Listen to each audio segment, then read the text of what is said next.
Hi, everybody, and welcome to Burning Issues. My name is Matt Kauffmann, and I am joined here in studio by one of my co-hosts, Emily Barnett.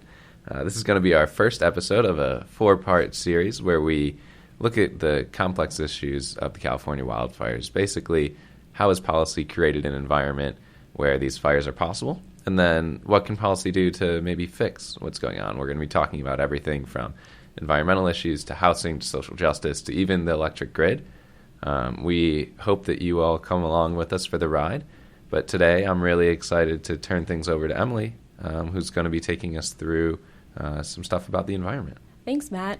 I'm really excited to look at this issue from a variety of angles. I know this was a lot of new information for me, and I'm really excited to share it with you and with the audience. Today we'll be talking specifically about the environment. At a national level, we often hear about climate change and droughts increasing the risk for severe wildfires. But on today's episode, we're going to take a closer look at the management process and some of the environmental factors that have both scientists and policymakers concerned about the future. I recently spoke with two experts who each focus on one aspect of land management. The first is Wendell Gilbert, a retired conservationist and natural resource expert, and Professor Allison Cullen of University of Washington Evans School of Public Policy out in Seattle, where she researches systems change in wildfire management. Before we get into the science and hear a number of really interesting creative approaches to reducing the risk of fire, I wanted to take a step back and go over some basic background about wildfires. So I have a question for you, Matt. I'd love to hear what first comes to your mind when you think about massive wildfires. More specifically, what are some of the causes that come to your mind first? I think for me, the big thing is going to be utility equipment failure. I know we're going to get into that next week on my episode, but that's a thing that's very near and dear to my heart. Yeah, plug your episode. Yeah, Let's hear why do we care about electric utilities? I think the grid is a really interesting conundrum, and it's a tough balancing act for utilities, for regulators, about how do we invest in making sure electricity is delivered safely, reliably, but also affordably. And so we'll get into that next week. But everyone, please stay tuned. I know we're pretty early in this one, but just remember to come back next week as well.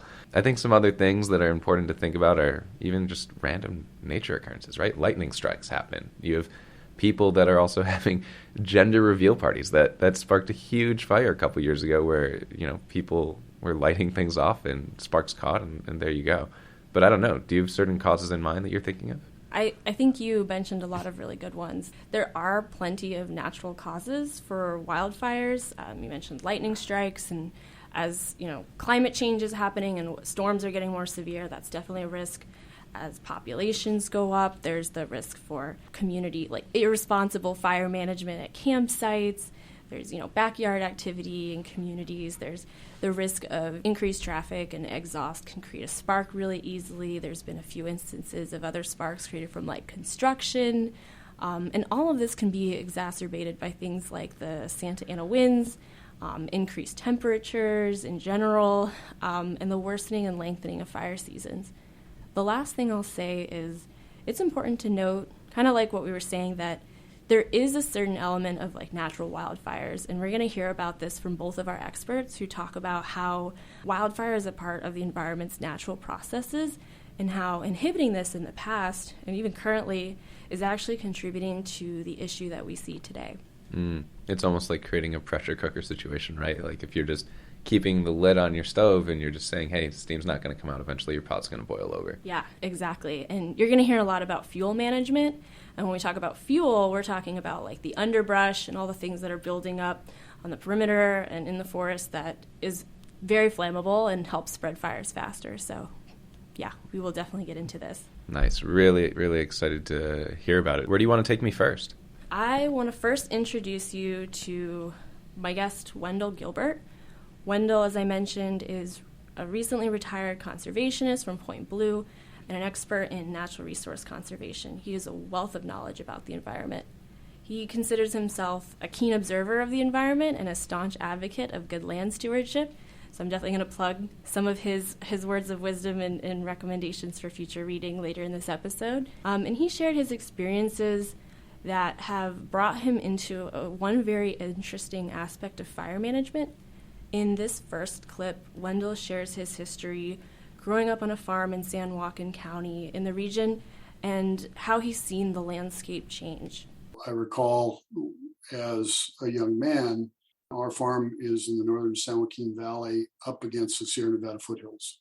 And so, back then, air quality wasn't a big issue. You could see both the Coast Range on the west that border the Pacific Ocean and the Sierra Nevadas to the east. And so you could see, from our house, you could see into the mountains that surrounded Tahoe, the snow-covered peaks around Tahoe, and you could look south into Yosemite on clear days. And then you could look across the valley into the Altamont Pass, which goes over into the San Francisco Bay Area.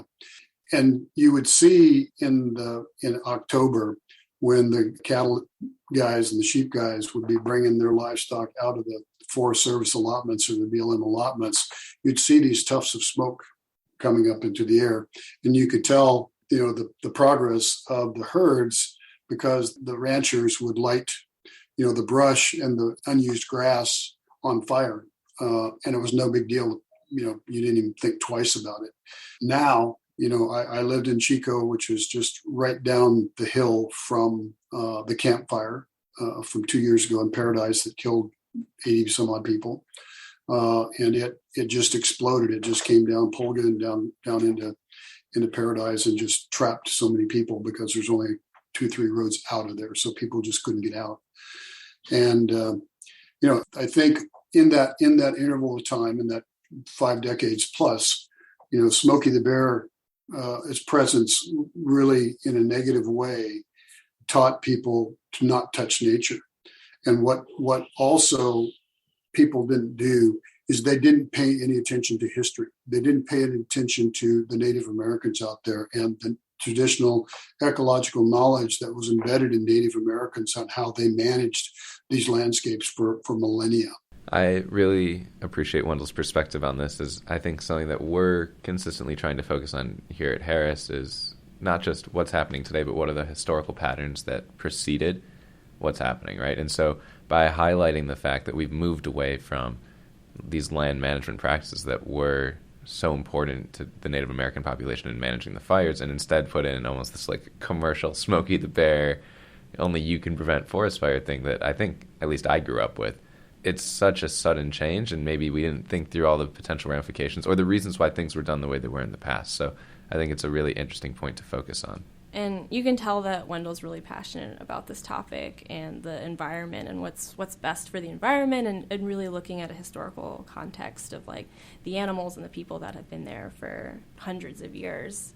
And the Smokey the Bear thing is interesting because obviously, like, as you also heard from him, wildfires are a serious topic. It can be very dangerous, and these campaigns were meant to help with this issue in a lot of the like man-made situations that were cropping up, but without looking at a historical context, they were actually damaging. So do you remember, I'm just curious, do you remember hearing about Smokey the Bear as a kid? Did you ever watch the commercials? One day these rats were playing in the woods. One of some matches and that's no good. Listen to Smokey before you give it a try. Only you. Don't play with matches. Don't play with fire. Only you can prevent wildfires. Fire. Yeah, I thought he was super cute. I have not seen Smokey anymore. I wonder if Smokey got retired, or maybe I'm just watching very different TV than I did when I was 10. Probably the latter. But I think maybe what we should have done is been more discerning, which is hard to do in a messaging campaign about only you can prevent forest fires. Yeah, like don't send off sparks from your child reveal party, but yes, please keep doing controlled burns because it's important, right? That's not as good of a tagline. I love this commercial. I think it's super catchy. I remember it as a kid. I remember hearing about or seeing Smokey the Bear figures at the Ohio State Fair and things like that. And, the message is only you can prevent forest fires. Obviously, we shouldn't play with matches. We shouldn't be irresponsible with fire in a highly flammable environment or in general. At home, should not play with matches. But I think the problem with this message is prevent wildfires. It's a bad thing. We need to be careful. And, as we're hearing, there's a historical context for this, and there's an importance of wildfires that we're really missing with this campaign. This brings us to another really important topic in the process of wildfire management, and that is controlled burns and actually using fire in this process to prevent worse wildfires from happening down the road. And this is where Wendell's really an expert. Wendell brings up some good points. You can tell he really cares about this issue. It can have devastating consequences when there's out-of-control wildfires. And, he had some positive news about how we're starting to wake up and move away from this notion that we have to absolutely prevent all damage in the environment, because really there are positive components to this. So here he goes on to explain what's happening now. And now we're starting to see, especially with climate change, in California, we have a saying now, we have 5 seasons. We've got spring, summer, fall, winter, and fire. We don't know. We just had a fire in Big Sur last month, and we've got some big winds here in Ukiah today, and everybody's kind of, because we haven't had rain and things green, we haven't had rain in 2 months, and people are kind of going, "Ooh, geez, I hope some idiot doesn't, get out there and, start another one here in February." So we don't know. It has radically changed in my lifetime from being a pretty discrete fire season to being basically year long. A fire can happen anytime. And I think there's policy reasons for that. And I think there's social arrogance would be, another way that I would term that. And people are now, guess what? They're knocking on Native American doors and saying, "How did you guys do that? Can we learn from your traditional ecological knowledge? Can we learn from how you do fires?" Instead of, kind of throwing all this equipment, airplanes and, chemicals and manpower and vehicles after caterpillars going out. And if what happened during wildfires had to go through NEPA or CEQA, they would never happen. But in the heat of the wildfire, they can basically do anything. And, so there's a lot of damage that occurs in wildfires, from everything from back burning to going through with their cats and cans and, building fire lines, down into creeks and across creeks and just beating crap up, trying to stop a fire. So it's a real interesting dichotomy. It's almost schizophrenic when it comes to fire. All the ecological safeguards are off, because life and property ends up being more important for almost everybody. You got a big flame bearing down in your house. You got to do whatever you can to save it. So it feels like people are coming back around full circle, right? We're realizing that we need to change course. Our wildfire management hasn't worked. So I'm just curious, are we going back to these old practices? What are the proactive measures that we're now looking to take? There are a number of things that are happening right now, and Wendell's really the expert. He's going to explain the complexity of managing prescribed and controlled burns. And so I'll let him take it away and go into detail about that process. Part of my career spent as a district conservationist in the field office was working with ranchers to do prescribed burning. And in those prescribed burns, we burned a lot of the chaparral and chamise in our country. And we couldn't get a good window to burn because the winter was too wet out there. You get equipment stuck. Spring, there's too high fuel moisture in the plant, so they don't burn. It's dicey in the summertime because things do burn. And in the fall, agriculture got the window for the smoke that the Air Resources Board would allow in because of the rice, the other things that burned. So we were relegated to burning in the summer. So we had to really burn with very, very, very tight prescriptions. And everybody had a box of Malox in their back pocket, praying that the thing the weather wouldn't change and it wouldn't become a wildfire. So now we've heard a little bit about the notion of prescribed burns, and we can understand historically why this is so important for the landscape. And I found it kind of ironic. The old expression goes, you don't fight fire with fire, but now we're a little bit wiser. We've had a chance to reflect. You do fight fire with fire in this case. And here's Wendell explaining more about what it actually looks like to be on a controlled burn and some of the challenges involved with it. We had more false starts than we had actual burns. We'd say, okay, well, we're setting up for Monday morning at 9:00 and, be there. Well, the wind came up and it was 3 miles an hour out of prescription. And the burn boss goes, no, we're not doing it today. Go home. We'll come back again in 2 weeks, put it together, try to make sure we're in prescription. Let's try a little earlier in the morning when the wind's a little stiller and those kinds of things. So it's actually, there's a lot of science to it, and there's a lot of coordination, and there's a lot of of people, expertise out there.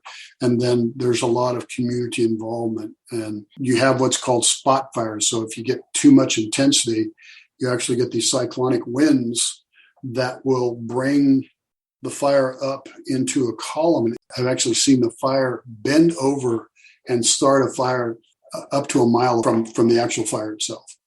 So there's a lot of really goofy behavior with fire that you would never ever think about if you weren't involved in fire science at all. As you experience it, almost every time it's a new experience. It's like, okay, well, kind of falls in the parameter, but I haven't seen that before. Or boy, that's really outside the parameter, and that was not expected. We didn't account for that. So fire is a real interesting beast that has a mind of its own and that does things that are predictable and just as often does things that are not predictable. And so a lot of people are afraid of it because a lot of fires have gotten away from people and caused damage and on occasion death. And so prescribed burning they used to be kind of big, like the ones I was involved with were big, like 5,000 acres, 2,000, 1,000. And, there's always somebody who doesn't like to see that smoke, especially if they're a neighbor and they're against the burning. Really, after hearing his perspective and experiences with controlled burns, I can see why there's this conflict of interest and hesitation around working with controlled burns, maybe a lack of information. But, we can see that we have to get ahead of this issue. We know that because of climate change and, population growth, wildfire seasons are only getting bigger, longer, more destructive. So, my thought process was like this: we have to have more proactive responses. We have to figure out more of a strategic way to do controlled burns. And I was curious about what that planning could look like.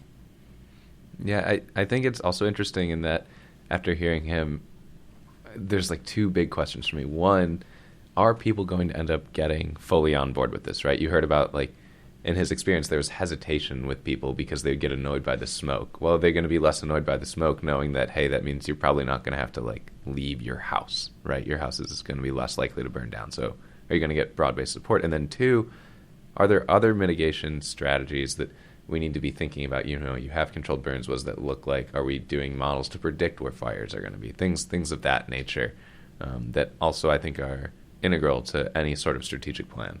Yeah, and you're really helping me transition here, so thank you. But really to fill that need for figuring out what's going to happen in the future. And this is really where the science community can get involved in guiding some of the processes and decision-making, or at least being incorporated into what that looks like. I had a really interesting conversation with Professor Allison Cullen of the University of Washington Evans School of Public Policy, who is investigating how to tackle this coordination challenge along with a whole team of students, client experts from the science community, and government teams. So this ongoing project, which is funded by the National Science Foundation through its growing Convergence Research program, really is meant to bring this together and help create these long-term forecasts. So to be brief before we get into her interview, Convergence Research essentially is that. It's bringing together multiple disciplines to tackle complex issues impacting society. So now I'm going to let her go ahead and introduce her work.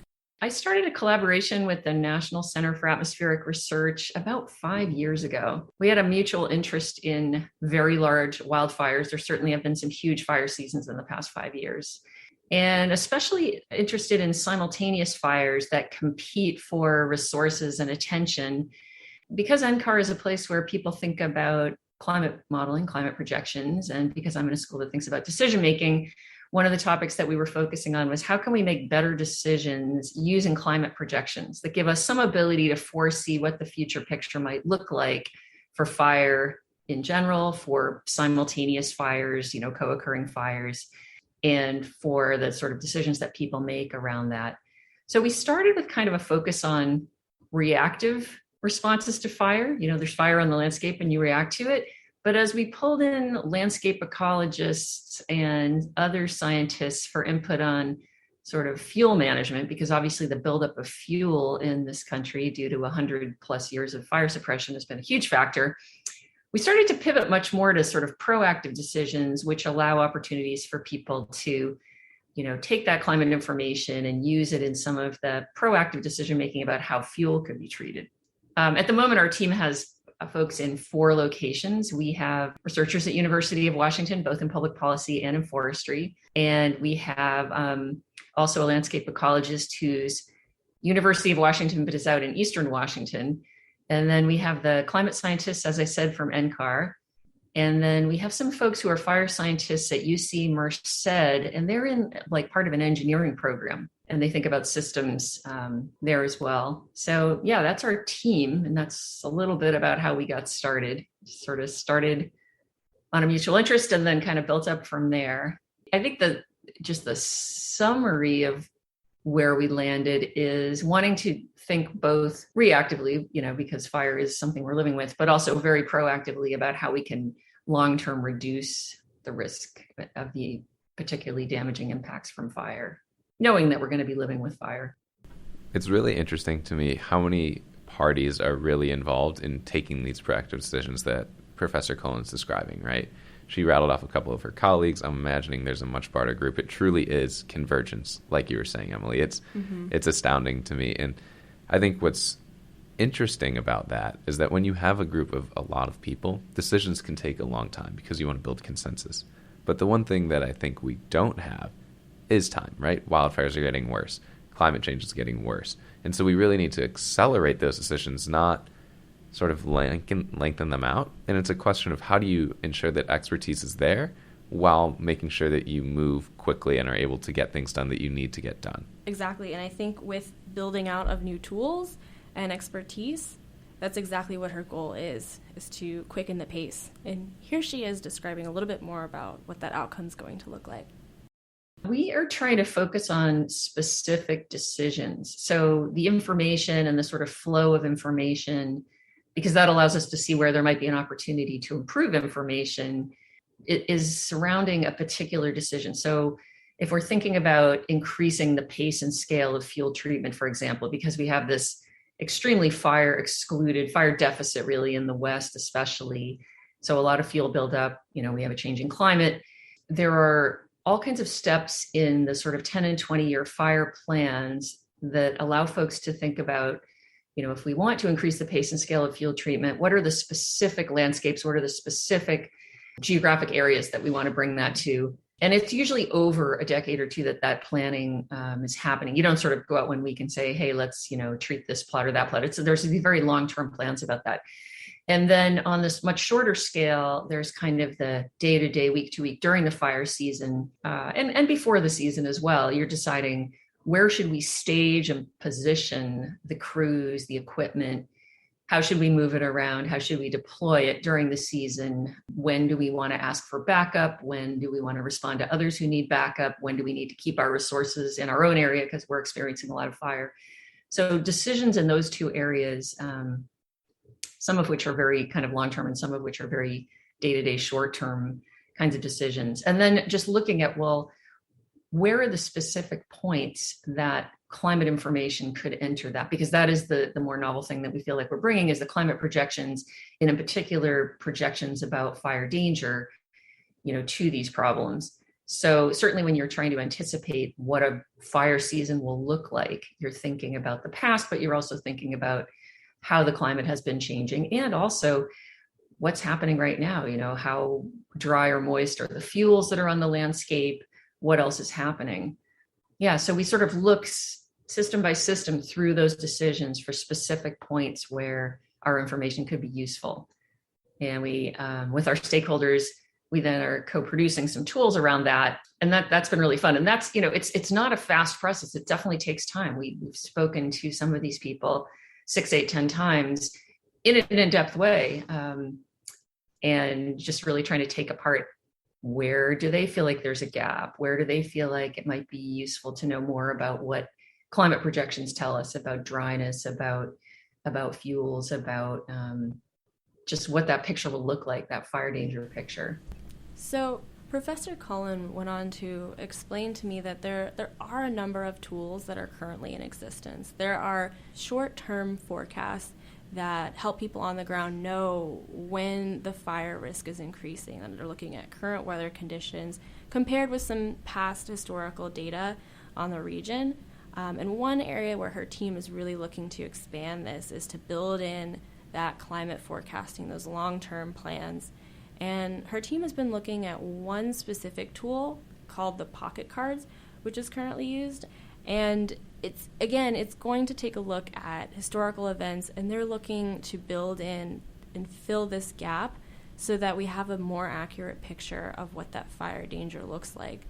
And here she is explaining more about how this tool can be used in decision making. There are short-term tools like these pocket cards that are used on the ground by fire operations people. They actually, have a card that shows for your particular location what the current conditions look like in light of what's run up to that in the past, say, 20 years. We can do some of that also for the future. We can make pocket cards that also try to pull in future projections and compare current conditions against both of those. We can also see how are things trending? What have been the most recent years and what has been distinctive about them relative to the past 20 or 30 years? Ways that we might have managed landscapes or thought about fire danger 20 or 30 years ago. If we've had a change in climate, that's going to change. It also changes, of course, because of fuel buildup and the other things we were talking about. But as the climate changes, that alone causes fire danger forecast to change. And then there are these future plans as well. There's sort of 10 and 20 year forest plans that are targeting areas for field treatment.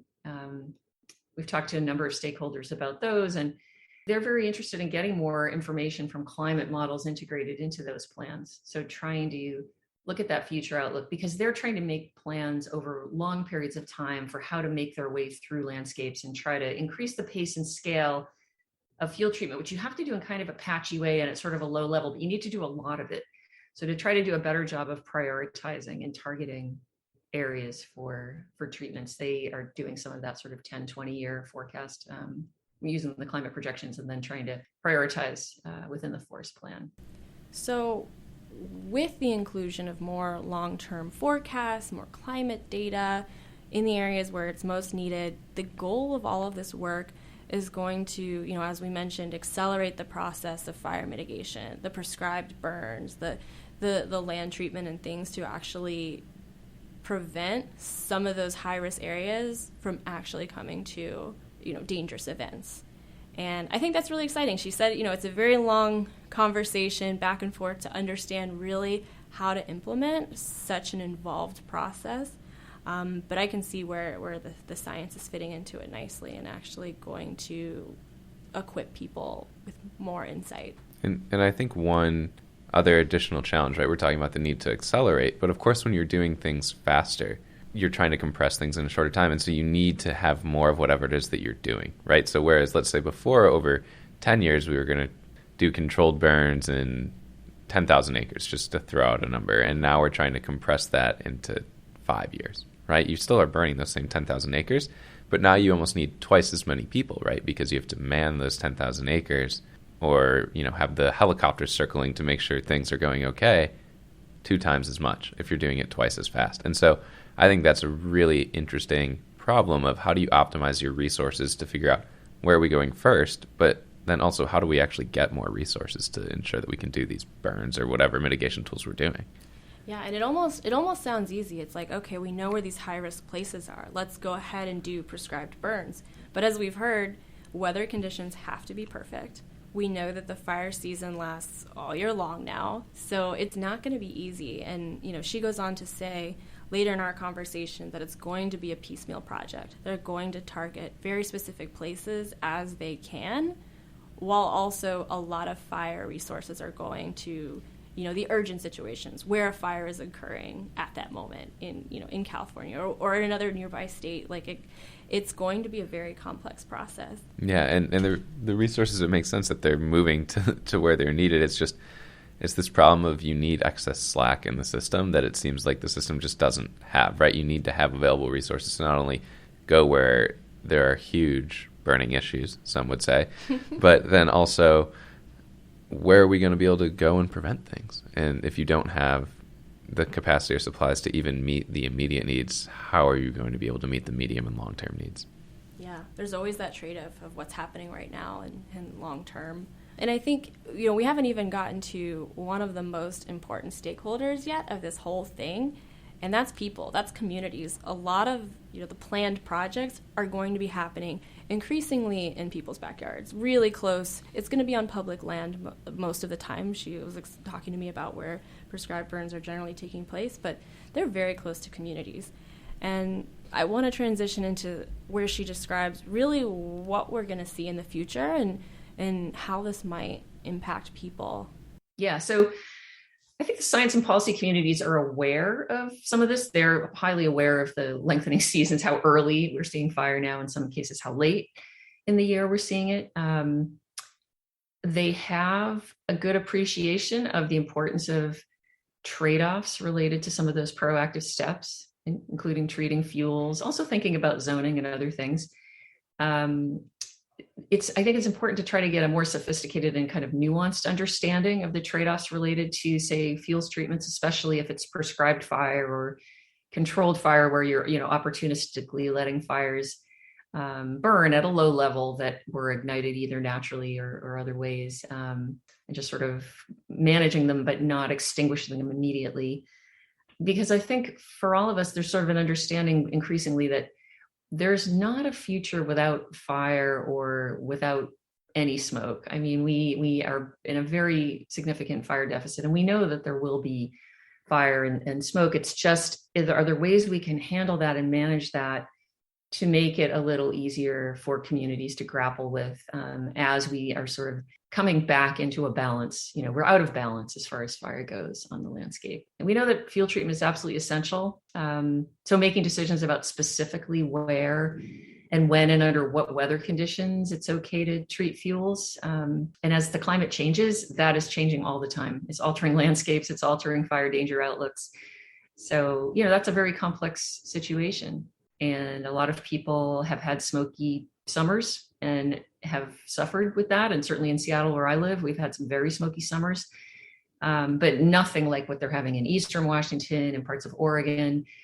And yet that's a challenge. That's a challenge for people. And to try to explain why, a certain amount of smoke is going to be really important to prevent long-term, super intense seasons, that's part of the challenge of this.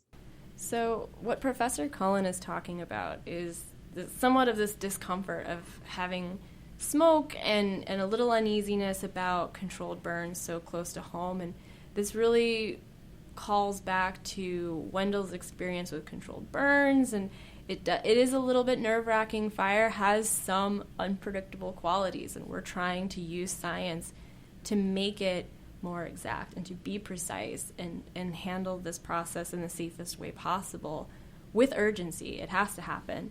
And I think it's interesting to think about behavior change at this point. Yeah, I think people are hopefully starting to see the danger in wildfires, right, and know that they have to adapt. And so it's a question of, are people going to be willing to accept small levels of risk and also discomfort in terms of controlled burns in the hopes of avoiding a catastrophic event, right? And it's how do we incentivize people to make that behavior change when the small risk is so obvious and right in front of them, and the large risk can feel distant. And what we're going to get into in a few minutes is a lot about how to open these channels of communication and to address some of the discomfort. And, I think this is important for any big policy change. And so I can see how addressing this complex issue really fits into any type of policy work. And that's why I want to get into some of the wisdom that Wendell had to share with us as he was talking about the urgency and the need for change. And so here's Wendell. Here's what he had to say. Change is tough. We humans are change averse. And, when I hear people say, well, you just have to do this or you just have to do that, I do this little exercise, and you and I can do it together. Cross your arms for me. Now hold that. That's comfortable, right? That's the way you always cross your arms when you cross them. Now uncross them and cross them the other way. Yeah, awkward, uncomfortable, unusual. And if I ask you in 5 minutes to cross your arms, you're going to go back and do it the same way you just did it. Okay, so can you think of any smaller change than I can ask you to make? And yet we're talking to people who own, manage, have responsibility for hundreds to thousands of acres. And we're saying, okay, all you got to do is this with your fire, safety. Or all you got to do this with prescribed grazing of your cows. Well, I worked a lot with both of these things, and I'm here to tell you that it's a process. It's one step at a time. It's practice until I'm comfortable uncrossing my arms. I'm comfortable doing something a little different. I love this example, and I would love to see you go through it. I want to hear how you're feeling. All right, you're crossing your arms. I hope other listeners are too. I flipped them just now, and it is surprisingly uncomfortable and unnatural feeling. And doing it, the way that I've always done it, where it's right arm over left, just feels much safer and more secure, much in the way that I'm sure, this is exactly what Wendell was getting at. Do you think there's anything I could say to convince you to never cross your arms like that again? Yeah, if it was going to kill me to cross my arms this way, that is what is the interesting part about communicating the fact that change needs to happen, is that it could realistically save lives. The scale of benefit is so large relative to, from an outsider's perspective, the scale of detriment. But then you go to do the change, and if you're the one that's actually having to deal with the change, it's oh, this is not great. I'm not enjoying this. But you have to do it. You got to eat your vegetables. So you got to eat your vegetables. And if we know anything, how do you make vegetables more appetizing to people? Is you bring them in, you let them be part of the cooking process. You let them add the spices and flavor and serve it in a way that they enjoy and feel a part of the process. And so I'm extending this metaphor a little bit, but you kind of get the idea that this is bringing us all back to that conversation on convergence and how important it is to bring in different stakeholders to make sure that these policy recommendations are incorporating the people that are going to face some of the sacrifices and difficulties that go along with it, and find that best avenue to make it more appetizing. And so I think Professor Cullen explains this really well when she talks about how they actually have these conversations with people, and some evidence that the project was going to grow and was going to continue seeing benefits. So here she is. So first we had to bring together our team, because we had fire scientists, landscape ecologists, climate modelers, decision scientists, and they all work in different locations in different units. So we had to do a lot of work to bring ourselves together. We use language in different ways, sometimes the same terms, but in different ways. Sometimes we use very different language for things. So in addition to kind of converging with our stakeholders, we also had to try to bring convergence with our own team. And then we had some fun. We started interviewing stakeholders individually about the decisions that they make related to fire risk management and, gaps that they see in the information bases that they use and things like that. And as part of that process, our team got to interact with stakeholders, but the stakeholders individually at first. And then we started having small workshops with them, which was quite fun. And so then we had stakeholders from, say, the Forest Service, but also Bureau of Indian Affairs or Department of Interior together at the same time, or state and national level folks, on the same workshop. And we had these small workshops. It's all on Zoom because this all happened during COVID. But we had some really interesting kind of breakout conversations and interesting ability for those folks to give little lightning talks about how they think about information, what they use, what decisions they work on. And then we were able to show some examples of what kinds of visualizations of information we could potentially provide. So that's been quite fun. I think lessons learned, it takes a lot of time and a lot of patience. You need to be quite humble to try to learn about what someone else is an expert in and be genuinely curious and interested and care about what they do and what they work on. I think that all the stakeholders that we've talked to are highly aware of the changing climate. So there's a lot of openness to thinking about climate projections and what we might do with those. They're pretty vocal about how their experiences, in some cases, whole careers or decades long experience, how things have changed so much that they hesitate to rely on some of that experience that in the past experience was, your guide about how a fire might behave or what it might do next. So they talk quite openly about ways that they're trying to update their thinking or, look deliberately at the last few years to try to imagine what will happen in the coming season, as well as looking back further, because it's just been such an unusual period of time these last 3, 4, 5 years. So lots of mutual learning, lots of patience. I think probably one of the other areas where this comes to light is timescales are really different for these different folks. So climate modelers want to talk about decades into the future. And fire operations people might be talking about the next hour, the next day, things that decisions they're trying to make on very quick timescales, maybe seasonally. The people who are working on fuel treatment and land management and the sort of 10 and 20-year forest plans, those are decades out. However, they also have to make decisions day of about whether they will or won't do a prescribed burn or something like that, which they do in conjunction with their regional and state agencies. So scales are really different in terms of time. Scales are really different in terms of space too. Climate models are on, multiple kilometers of grid space, and landscape ecologists might be thinking on scales of meters to 100 meters to even smaller, where stands of trees and which species are growing and how they're doing can be very local.